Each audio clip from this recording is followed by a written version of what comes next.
हनुमान् श्रीपदो वायुपुत्रो रुद्रो नघोजरः अमृत्यवीरवीरश्च ग्रामवासो जनाश्रयः धनदो निर्गुणः शूरो वीरो निधिपतिर्मुनिः पिङ्गाक्षो वरदो वाग्मी सीताशोकविनाशकः शिवः शर्वत्परो व्यक्तो व्यक्तो धराधरः पिङ्गकेशः पिङ्गरोमा श्रुतिगम्यः सनातनः अनादिर्भगवान् देवो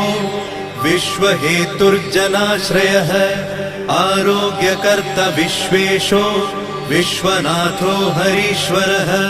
भर्गो रामो रामभक्तः कल्याणप्रकृतिस्थिरः विश्वम्भरो विश्वमूर्तिर्विश्वाकारश्च विश्वपः विश्वात्मा विश्वसेव्योऽथ विश्वो विश्वहरो रविः विश्वचेष्टो विश्वगम्यो विश्वध्येयः कलाधरः प्लवङ्गमः कपिश्रेष्ठो ज्येष्ठो विद्यावनेचरः बालो वृद्धो युवा तत्त्वगम्यः सुखो यजः अञ्जनासूनुरव्यग्रो